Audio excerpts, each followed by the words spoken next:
We continue in our series on Esther today, and one of my favorite games to play with my daughters is hide and seek. And Lucy and Annie are 3 and 5 years old, so you can imagine how this game goes. Myself or my wife is usually the one looking for the girls. There's probably a maximum of 5 places in the house that they could possibly hide in, and they definitely have their favorite spots that they hide in over and over again.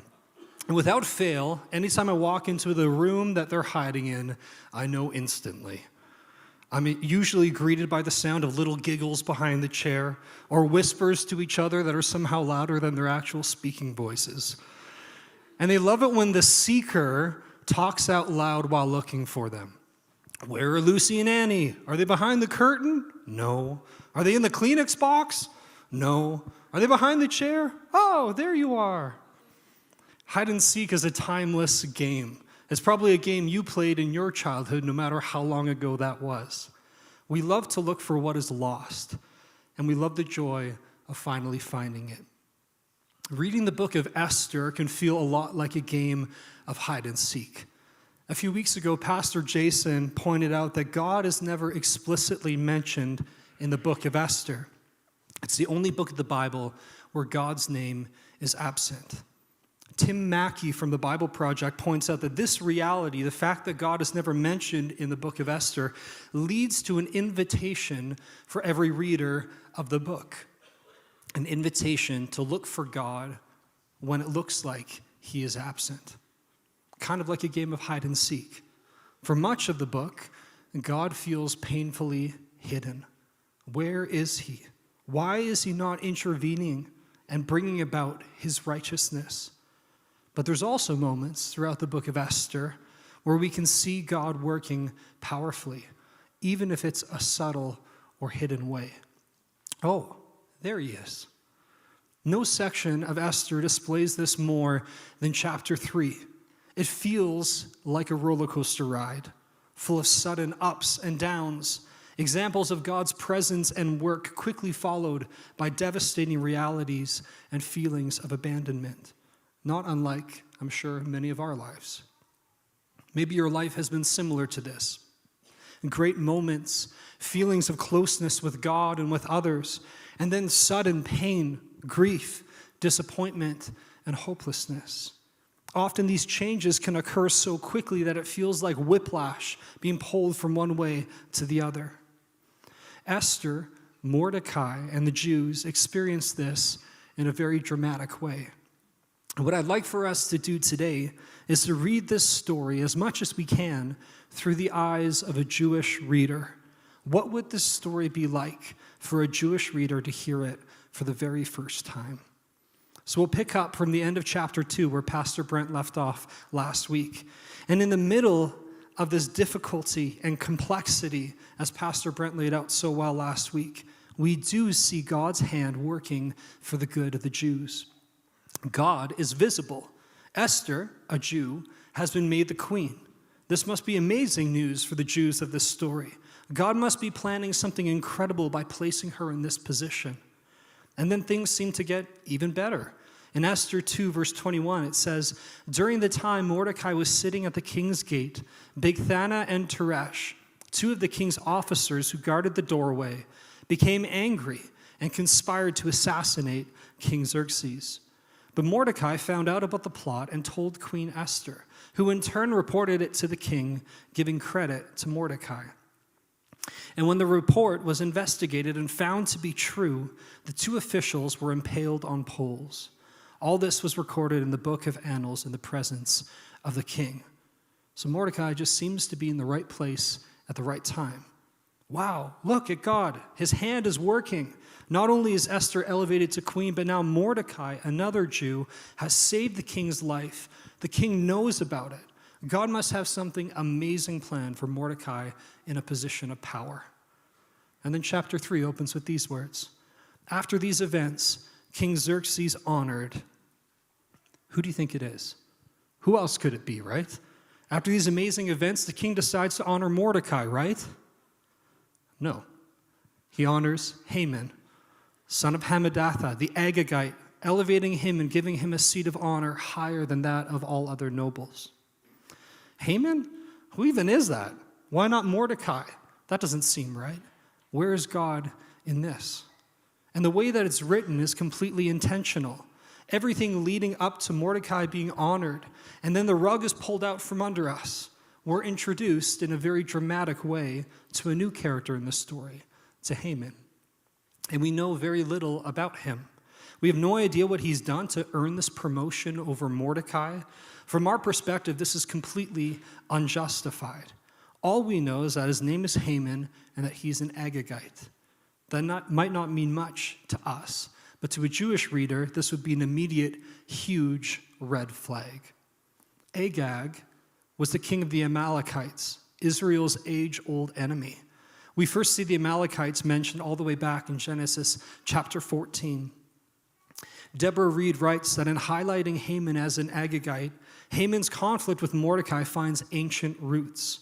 Mordecai, of King Saul's family line, encounters Haman of the family line of King Agag, the king of the Amalekites. From the moment of Haman's introduction, the Jewish reader would be in no doubt that Mordecai represents the redemptive presence of God among his people, whereas Haman stands in opposition to that presence. However, it is Haman and not Mordecai who is honored, elevated, and promoted to a high seat. The story continues. All the royal officials at the king's gate knelt down and paid honor to Haman, for the king had commanded this concerning him. The king commands that everyone is to honor Haman, not Mordecai, who was responsible for saving the king's life. Where is God in this? But Mordecai would not kneel down or pay him honor. Then the royal officials at the king's gate asked Mordecai, "Why do you disobey the king's command?" Day after day they spoke to him, and he refused to comply. Therefore they told Haman about it to see whether Mordecai's behavior would be tolerated, for he had told them that he was a Jew. We're never told why Mordecai refuses to bow to Haman. I think we often assume that it's something similar to Shadrach, Meshach, and Abednego in the book of Daniel. They refuse to worship a false god, and they're thrown in the fiery furnace. They explain their reasoning in Daniel 3. They say, "Be it known to you, O king, that we will not serve your gods or worship the golden image that you have set up." They refuse to worship another god, and thus would not bow down. Their reason is given clearly for all to see. But Mordecai's reason is not obvious to the reader. It is possible that Mordecai refused to bow to no one else but the one true God.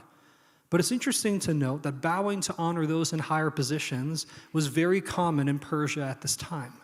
Mordecai, who was already an official in the court, would have presumably bowed to many higher-ranking officials throughout his time in the king's employ. It's not likely that this was the very first time that he's been asked to bow to someone else, or that he would still be employed if he had refused to bow down to other officers in the past. It's possible that Mordecai refused to bow down to Haman because Haman was an Agagite, or because he was angry that Haman was honored instead of him. There's a lot of potential reasons why Mordecai chooses not to honor Haman in this way. And the author very intentionally does not tell us why Mordecai refuses to bow to Haman. That information, although interesting to many of us, is apparently not essential to this story. What we do know is that Mordecai will not bow to Haman, and Haman does not appreciate it. Verse 5 says, "When Haman saw that Mordecai would not kneel down or pay him honor, he was enraged. Yet having learned who Mordecai's people were, he scorned the idea of killing only Mordecai. Instead, Haman looked for a way to destroy all Mordecai's people, the Jews, throughout the whole kingdom of Xerxes."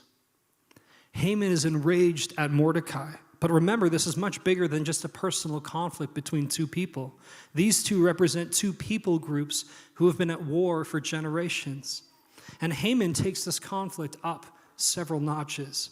He's not only going to destroy Mordecai, but he wants to destroy all Jews across Persia.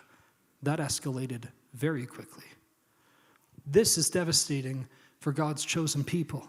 Where is God in this? Is he abandoning his people because they've not been faithful to him? Where is he? God seems completely hidden. But then we get a small glimmer of hope, some evidence that maybe God has not completely abandoned his people.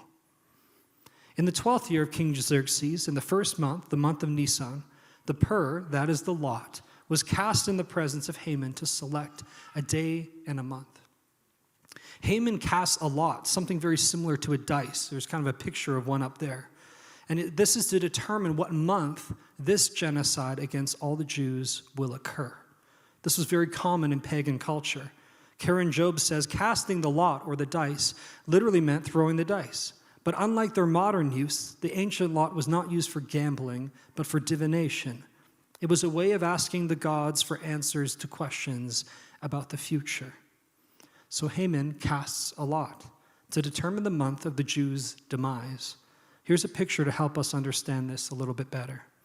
He casts the lot in the month of Nisan. You see there with the green circle around it.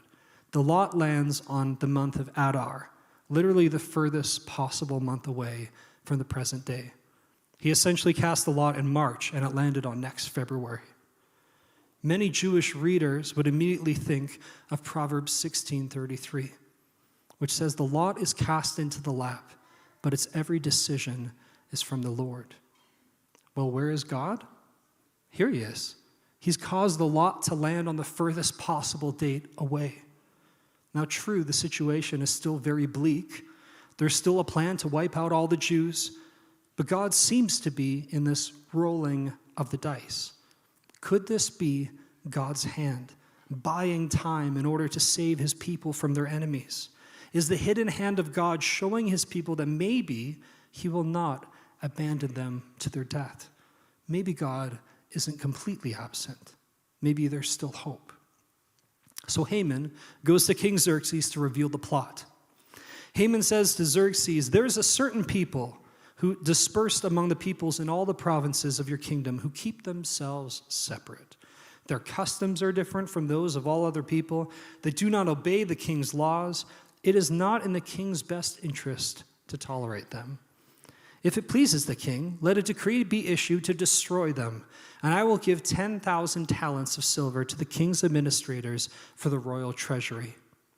So the king took a signet ring from his finger and gave it to Haman, son of Hammedatha, the Agagite, the enemy of the Jews. In case we didn't pick up on that earlier, we literally call him the enemy of the Jews right here. "Keep the money," the king said to Haman, "and do with the people as you please." Esther, at this point, has been queen for 5 years. Deborah Reed puts it this way. She says, Haman introduces his plan to the king by suggesting that there's a certain people who contaminate his empire and threaten his interests. There are no specific allegations, just a collection of ideas that give the impression that this people have wide influence. They're guilty of disobedience, and they deserve punishment. It's ironic that Haman says it's not in the king's best interest to tolerate them when the latest conspiracy against him was uncovered by 2 of their number. Haman intentionally does not mention who this people group is. Instead, he spreads general and untraceable rumors about these people. Haman knows exactly what he is doing. King Xerxes, on the other hand, he can't even be bothered to ask a follow-up question about this people group that Haman wants to murder in their entirety. How apathetic do you have to be as a king to not care at all about a whole people group being wiped out? Apparently, there are more important things on his mind. Haman sweetens the proposal with an enormous bribe consisting of the equivalent, this is crazy, of 2/3 of Persia's annual gross national product. Given the amount of the money involved, Haman was likely not offering to supply all those funds, but rather was thinking that the money gained from plundering the Jews would be enough to carry out the job and would also line the king's treasuries. In case King Xerxes is worried about the financial implications of this endeavor, Haman makes sure to mention that money is not an issue. Turns out, the king isn't bothered about the financial reality or really about anything at all. This all sounds good to him. Then on the 13th day of the first month, the royal secretaries were summoned, Dispatches were sent by couriers to all the king's provinces with the order to destroy, kill, and annihilate all the Jews, young and old, women and children, on a single day, the 13th day of the 12th month, the month of Adar, and to plunder their goods. The couriers went out, spurred on by the king's command, and the edict was issued in the citadel of Susa. The king and Haman sat down to drink, but the city of Susa was bewildered. That last line sums up the contrast between those holding corrupt power and those who face the consequences of such corrupt power, like Pastor Jason talked about 2 weeks ago. Everyone in Susa was bewildered and perplexed, and Haman and Xerxes sat down to drink as if nothing of consequence had just happened. Notice that it doesn't just say that the Jews were bewildered, that the whole city of Susa was bewildered. Imagine getting this announcement, even if you weren't a Jew. A whole people group, likely including your neighbors and other people that you know, is to be completely wiped out, young and old, women and children. And what's even worse is that you are commanded to join in the wiping out. This wasn't just the royal guards being sent out by Xerxes to kill the Jews. This is a call to all other people groups to massacre their Jewish neighbors. This command was truly perplexing for all people groups. And for the Jews, this was completely devastating. Do you know what day this announcement was made to the public? It was the eve of Passover. I know many of you came to our Passover Seder meal on the Thursday right before the Easter weekend. And so you would know better than most what Passover and the Passover meal is all about. But if you're not familiar, Passover is a celebration of God's deliverance of the Jews from slavery in Egypt, when the angel of death passed over the houses who painted the blood of the Lamb on their doors. Every year, Jews celebrate how God saved them from the depths of darkness, evil, and oppression, and that he delivered them. Think about that for a second. As Jewish families are preparing for Passover to remember how God rescued them from slavery and oppression, they hear King Xerxes' announcement to destroy all Jews in the kingdom. A day that should be focused on celebration, joy, and remembering God's faithfulness has now become a day of despair, mourning, and bewilderment. As we read this, we're left with several questions. Will God be faithful to his people? God has rescued and delivered them from Pharaoh in Egypt before, but in the face of this new and even more devastating threat, will God abandon his people? Where is God in this? You've been faithful before. Will you really be faithful again? I wonder how many of us have said those words before. I wonder how many of us are saying those words right now. Sometimes it feels like God has completely abandoned us. Sometimes it feels like he's hidden or busy or just uninterested in us. Sometimes our lives change so many times in such a short time that we're left lost and confused. Often our life can look a lot like the roller coaster ride in Esther chapter 3. Where are you, God? Oh, there he is. Where are you, God? Oh, there he is. Where are you, God? Maybe there's occasional flickers of hope or little reminders that God hasn't forgotten us.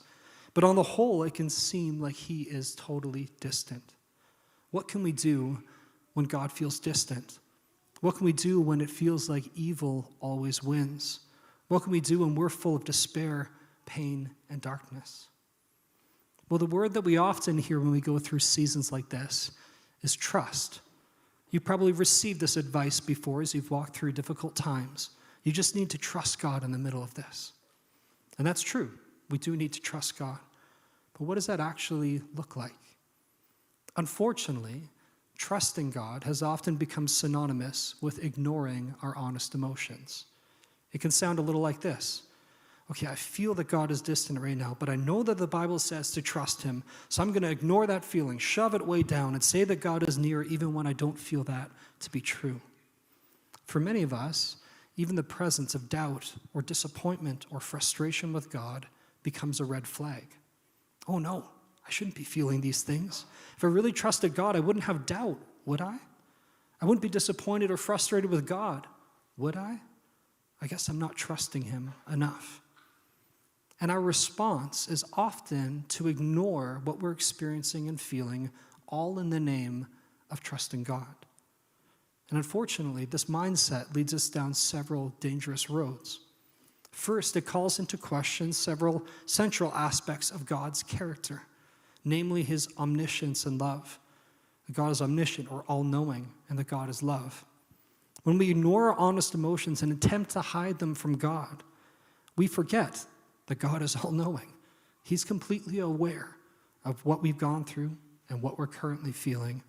We can never hide these things from him no matter how hard we try. So why try? God is love. He actually cares about what we are experiencing and feeling. He isn't just cognitively aware of what we're feeling, but he's actively interested because he is a loving Father and we are his beloved children. The second dangerous road that ignoring our emotions can take us down is complete self-reliance. When we attempt to ignore our emotions and push them down, we hold the weight of everything on our own.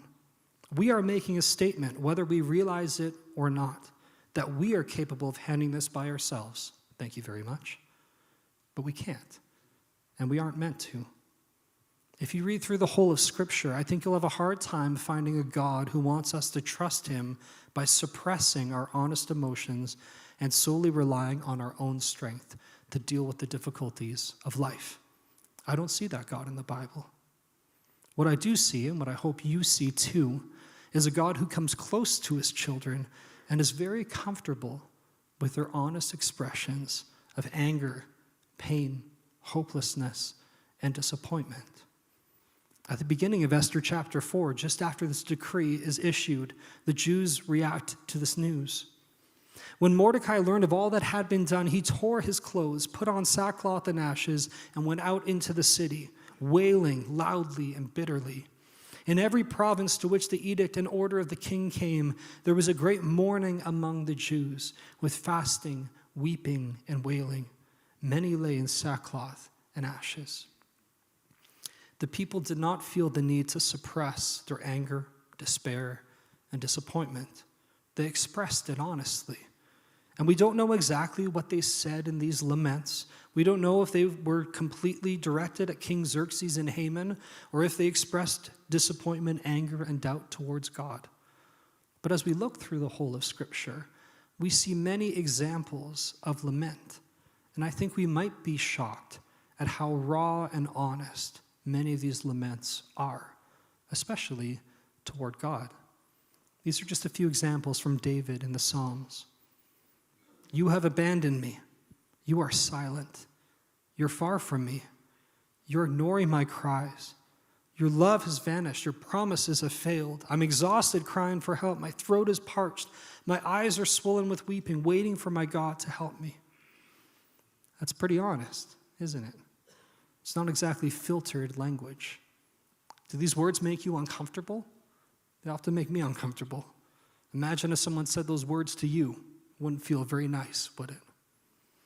But time and again throughout the Bible, God listens to these honest expressions from his people and does not condemn them. If I was to write a definition for lament, it would be this: lament is entrusting our honest feelings to God. God invites us to entrust our honest feelings about everything, including our feelings about him, to him. And I really like that word, entrust. When I get a babysitter for my kids, I'm entrusting my girls into that person's care. I'm not the one who'll be looking after Lucy and Annabella for a few hours. I'm placing that responsibility into the hands of a babysitter. When we entrust our honest emotions to God, we are relinquishing control of our emotions and placing them into his willing and more than capable hands.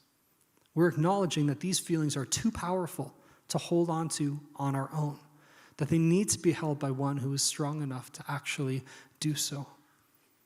One biblical example I see of this is in regards to a popular verse, Philippians 4, 6, and 7. You probably heard it. It says, "Don't be anxious about anything, but in everything by prayer and petition, with thanksgiving, present your requests to God." If we believe that trusting God comes from ignoring and suppressing our honest emotions, we might read this verse a little bit like this. Don't be anxious about anything. Oh dear, anxious equals bad. If I'm anxious, I'm not trusting God. Next time I feel anxious, I'll immediately suppress it because I don't want to be someone who doesn't trust God. Maybe you've read it like that before. But if we believe that trusting God comes from entrusting our honest emotions to Him, we may read this verse a little bit like this. Don't be anxious about anything. Well, I do feel anxious. I feel like God is in control right now. I feel like He doesn't care. But I believe that peace comes when I present my requests to God, not withhold them from Him. The one who entrusts knows that Jesus extends an invitation to come to Him with our honest hearts, and that He actually wants us to take Him up on His offer. And this invitation to entrust our honest hearts to God is all over Scripture. 1 Peter 5, cast your anxieties upon Him because He cares for you. Matthew 11, come to me all who are weary and heavy laden, and I will give you rest. Psalm 62, pour out your heart to Him, for God is our refuge. Jesus doesn't want us to ignore our honest feelings about Him. He doesn't want us to embrace our feelings as the truth about Him either. But He comes close to us and He invites us to entrust our honest heart to Him, to place into His hands what we're honestly feeling, knowing that He cares enough to carry those things for us. And I've experienced that in my own life. Not too long after we were first married, Charity and I were expecting our first baby. We were so excited. We were dreaming about the possibilities, the names, how much our life was going to change. And at 12 weeks, we lost our baby, and those dreams were shattered. For those of you who've gone through miscarriages, you know the confusion and the pain that they can bring. A number of months later, Charity was pregnant again. And this time, our tone was a little bit different. Excited, yes, but cautious and uncertain. Our baby was healthy and growing, but at 16 weeks, we got in a car accident in Banff. And because of the accident, there was a tear in the placenta. The doctors warned us that we may very well lose this baby too. They prescribed bed rest for Charity for the rest of the pregnancy. We struggled with trusting God as we waited for our baby. We had doubts. We had trouble believing that this baby was going to make it when the last one didn't. And we felt guilty for having these feelings. We felt the temptation to suppress them and pretend like they weren't even there, all in the name of having unwavering trust in God. If we really trusted God, wouldn't we have no doubts at all? But when we suppressed our honest feelings, we felt more anxious, more fearful, more overwhelmed. What we found, and what I believe Scripture shows us time after time, is that when we were actually honest, when we came to God with our doubts, our fears, our anxieties, our anger, we found that God brought us His presence and His peace. He took the things we couldn't carry on our own, and He showed us faithfulness and love. And it wasn't anything particularly complicated. Often it sounded something like this. God, right now we don't feel like You're good or faithful. We're having trouble trusting Your goodness right now. But rather than ignoring this in the name of trusting You, we entrust these honest feelings to You. We place into Your hands the feeling that You are not good or faithful. Please show us that You are. Entrusting leads to trusting. And to finish that story off, that baby is our Lucy, our 5-year-old, God's great gift to Charity and I. And you'll probably see her running around with her chaotic curly hair and everything, and she is such a blessing to our family. But lament presents our feelings in all their honesty and messiness to God. It allows us to cry out and to ask for God to intervene. It reminds us of who God is even when we can't see it.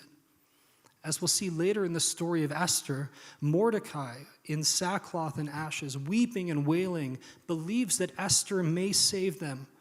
Yet he also says these words to Esther, even if you don't, God will save us. Somehow, in the midst of his lament and his grief and his fear, literally in the middle of his grieving, his honest expression of those things leads him to deep trust in God's hand at work, to save the people, even though so far no evidence of salvation has come. He entrusts his honest fears to God, which leads him to trust in the faithfulness of God. And so I wanted to close today by providing a resource for those who may be going through a difficult season right now. Maybe you're experiencing grief and loss. Maybe you've had one of those seasons where it's just up and down, and you just can't take any more shocks or surprises anymore. Maybe your experiences have led to doubts and anger toward God. And if you glean anything from this sermon today, I hope it's that you realize that you aren't the only one who's felt this way. Mordecai felt this way. The Jews felt this way. David felt this way. I felt this way. Chances are the person next to you, in front of you, and behind you here today have felt that way too. And Jesus' invitation is the same for all of us. Come to me. On our sermon resources page, you'll see a sheet for writing your own psalm of lament. I used this sheet 2 summers ago when I spoke about prayers of lament in Psalm 13, so it might look a little familiar to you. I encourage you to take some time to write your own psalm of lament sometime this week, if this is the season that you find yourself in right now. And there's 3 different sections to it. Here's a little snapshot of what it looks like. Number 1, the problem. Begin your psalm by pouring out your honest heart to God. There's 2 sentence starters that you can use. Jesus, today I am carrying. If it's something there, or just in your own words, what are you carrying today? And then it feels like. And all those things under that it feels like are all straight from the Psalms of Lament. So feel free to use those or to use your own words as well. And then number 2, petition. What do you desire for God to do? The sentence starter is please come and. And lastly, praise. What aspect of God's character can you stand firmly upon today? There's a list of a bunch of God's characteristics on the resource page as well if you're looking for a place to start. Feel free to use those prompts or to use your own words as well. Let this be personal to you and let it be honest. I hope this can bring a blessing to you as you navigate the difficult seasons of life, as you encounter times when God seems hidden or distant or absent. I'd like to call the worship team up. We're going to close with a song, and I love the song that Amanda chose. In the bridge it says, even when I don't see it, you're working. Even when I don't feel it, you're working. You never stop working. And then in the chorus, it reminds us of the truth of who our God is. Waymaker, miracle worker, promise keeper, light in the darkness. My God, that is who you are. And so my prayer for us today is that if you're coming in holding something heavy, that you feel like you can come and lift your voice and to sing this, maybe even in a broken voice, to our God, to remind yourself of his goodness, but to also know that you don't have to filter what you are going through or experiencing, that you can be honest before our God. He welcomes our honesty. He welcomes us and invites us to entrust our honest heart to him, and that entrusting leads to trusting him. So let's lift our voices today. You can stand with us to sing of this God who has not abandoned us, even when it feels like he might be hidden. Let's sing together.